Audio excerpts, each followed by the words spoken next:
তো রান্না হচ্ছে ভেটকি মাছের ঝাল। ভেটকি মাছ তো ভাজা আছে, এখানে একটা মশলা রেডি করে নিয়েছি, জিরে গুঁড়ো, ধনে গুঁড়ো, লঙ্কার গুঁড়ো, নুন, হলুদ। এদিকে কালো জিরে ফোড়ন দিয়ে দিয়েছি, ফোড়ন দিয়ে আলুগুলো অলমোস্ট ভাজা হয়ে গেছে। তো ভাজা হয়ে গেছে আলুগুলো। তো এবার হচ্ছিল এর মধ্যে মশলাটা দিয়ে দেবো।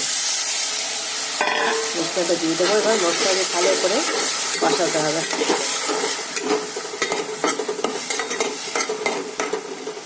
আর এদিকে শাক ভাজা করে নিয়েছি, এই যে বেতর শাক ভাজা হয়ে গেছে। এখন হচ্ছে মাছের ঝোল হচ্ছে, ভেটকি মাছের ঝাল। একটু ঢেকে দিই। ভালো করে কষানো হয়ে গেছে, কটা কাঁচা লঙ্কাও দিয়ে দিয়েছি, আর এই জলটা দিয়ে দেবো।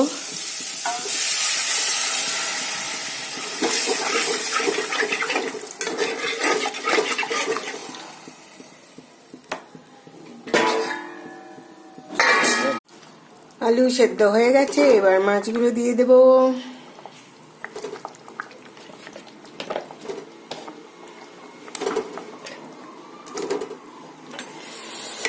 মাছগুলো দিয়ে এবার ভালো করে ফোটাতে হবে। তার সঙ্গে এই যে ধনেপাতা একটু দিয়ে দিই, বেশি করে ধনেপাতা দিয়ে দেব। মাছের ঝাল হচ্ছে।